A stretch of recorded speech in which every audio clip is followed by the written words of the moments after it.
Fala turma, tudo bem com vocês? Espero que vocês estejam todos muito bem. Hoje estamos iniciando nosso 34º dia com o tema Paulo envia Timóteo, onde leremos 1 Tessalonicenses capítulo 3, verso 1 ao verso 13. Se você não abriu a sua Bíblia ainda, já clica no link da descrição que você será encaminhado diretamente para a versão que eu estarei lendo aqui, que é a versão NVI. Se você está lendo em outra versão, não tem problema algum, só vai ter algumas diferenças aqui na tradução, mas a bênção é a mesma. Então vamos, sem mais delongas. Dia 34, Paulo envia Timóteo, capítulo 3, verso 1, que diz: Por isso, quando não pudemos mais suportar, achamos por bem permanecer sozinhos em Atenas.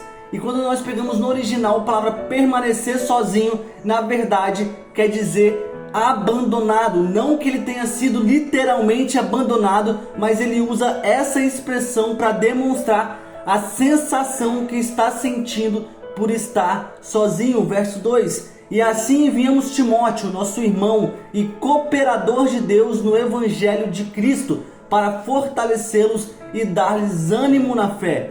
E o cooperador que Paulo utiliza aqui está ligado diretamente à função eclesiástica que Timóteo exercia. E quando Paulo usa aqui a expressão fortalecê-los para dar-lhe ânimos, ele está usando uma figura de linguagem que Paulo utilizava, muita figura de linguagem, vocês já sabem disso, onde no original ele está dizendo como se fosse uma escora de uma construção. E para que serve uma escora dentro de uma construção? Vamos continuar lendo que a gente vai entender o que é essa escora dentro de uma construção. O que é esse fortalecer? Verso 3: Para que ninguém seja abalado por essas tribulações. Vocês sabem muito bem que fomos designados para isso. Então quando nós vemos aqui no verso 3 que Timóteo vai visitá-los justamente para que ninguém seja abalado, uma escora serve justamente para não deixar a estrutura abalar dentro de uma construção. Então justamente aqui Timóteo está sendo enviado para poder fortalecer, para poder não deixar aquele povo ser abalado, pois aquela comunidade cristã estava sofrendo fortes perseguições. E é isso que eu quero que você entenda hoje. Quando nós não fazemos mais parte desse mundo controlado pelo inimigo, os sofrimentos, as aflições são normais e até mesmo previsíveis. E você pode até estar se perguntando: mas Jefferson, se eu vou passar por prova, por luta, por aflição, se eu vou até prever esse tipo de coisa, se isso não vai ser apenas uma exceção, vem para Deus para quê, meu irmão? Melhor ficar no mundo. Justamente, você no mundo, você não sofre retaliação do inimigo, porque você já está no campo dele, você já está sendo dominado por ele. Então você vai vivendo a vida de uma forma que você não percebe o quão ruim e quão para a morte você está indo em direção. Mas quando você abandona isso, o inimigo quer te fazer desanimar, o inimigo quer fazer você desistir, porque o inimigo não acredita em você. Você é forte em Deus. Deus já disse isso, Deus disse: Ei, você é mais do que vencedor, porque eu já venci o mundo. E você não acredita, porque o inimigo acredita que você é fraco, meu irmão. Sabe o que o inimigo faz? Ele fala: Ei, ele se converteu? Justamente ele? Justamente ela? Aumenta um pouquinho a pressão aí que ele vai desistir. Ele não vai aguentar a pressão. E muitas das vezes, quando a gente olha para trás, a gente vê as dificuldades que nós fomos enfrentando, os problemas, as aflições que nós fomos enfrentando. E quando a gente compara isso com os problemas assim que a gente tem hoje, a gente vê que aquilo lá era fichinha, meu irmão. Sabe por quê? Porque você cresce, você se fortalece, e a palavra de Deus também diz que Ele não dá prova alguma que você não seja capaz de suportar. Então, se você está passando por uma prova, se você está passando por uma aflição, se você está passando por perseguição, ei, não diga que você não aguenta, porque Deus diz: não dou prova alguma que você não suporte. Então, se Ele está deixando, se Ele está permitindo, é porque Ele sabe a sua força. Então, creia na vitória que Jesus já realizou. O inimigo é um derrotado e você em Cristo é mais do que vencedor. Verso 4: Quando estávamos com vocês, já lhes dizíamos que seríamos perseguidos. O que realmente aconteceu, como vocês sabem. Por essa razão, não suportando mais, enviei Timóteo para saber a respeito da fé que vocês têm, a fim de que o tentador não o seduzisse, tornando inútil o nosso esforço. E o tentador aqui é uma das muitas palavras, dos muitos nomes que Satanás tem. E as expressões seduzir, enganar, iludir, tentar, vêm da mesma raiz. Deixa eu contar uma coisa.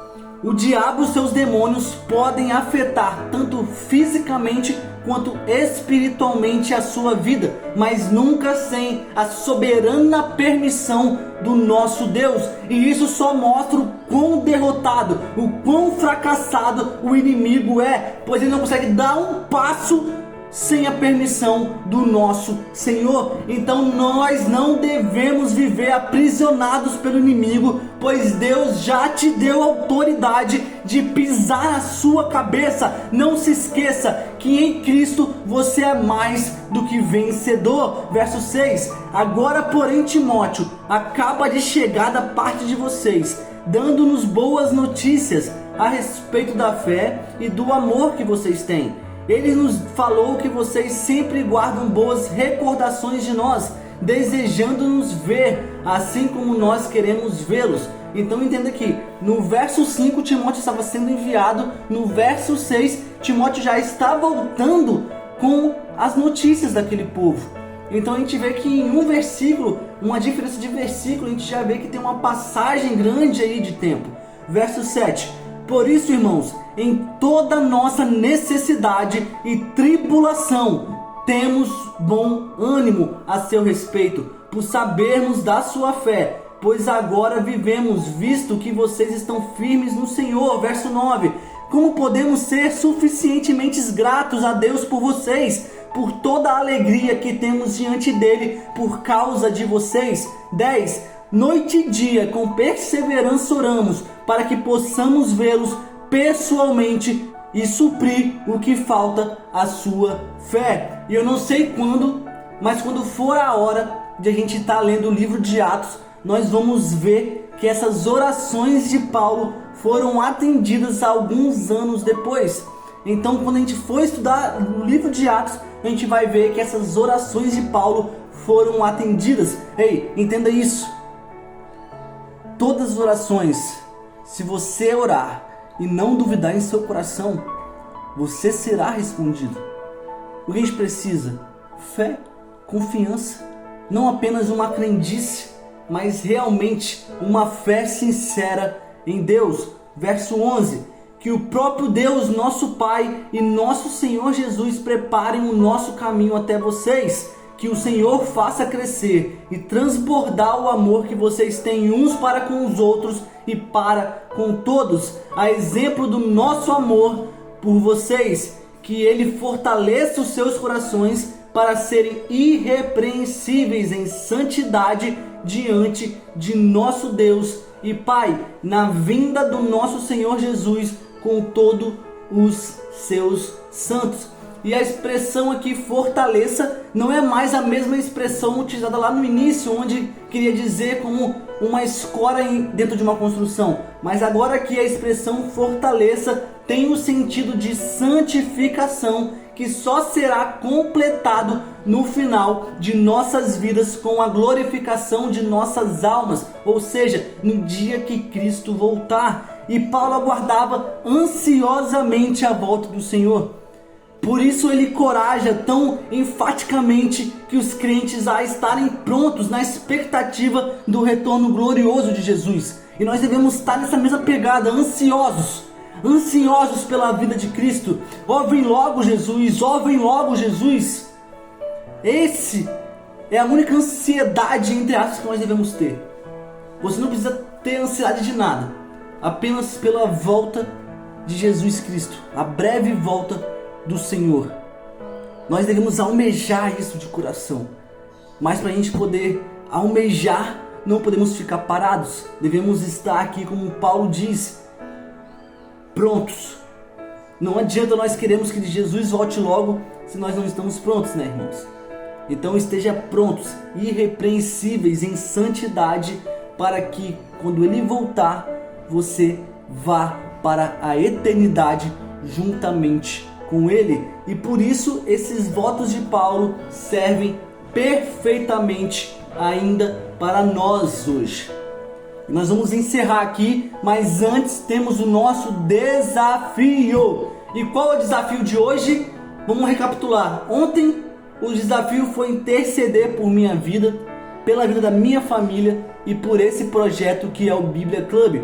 E Deus está nos ensinando a interceder, Deus está nos direcionando para o secreto, e o desafio de hoje é orar pelos seus irmãos em Cristo para que Deus possa fortalecê-los e animá-los. Para que Deus possa fortalecê-los e animá-los, que eles não fraquejem. Esse é o nosso desafio de hoje. É voltarmos para o secreto e interceder por nossos irmãos, por fortalecimento espiritual, por ânimo e encorajamento, justamente para que eles estejam prontos e irrepreensíveis na gloriosa volta do Senhor. E eu te vejo amanhã às 6h01, nós temos nosso encontro marcado. Um forte abraço e valeu!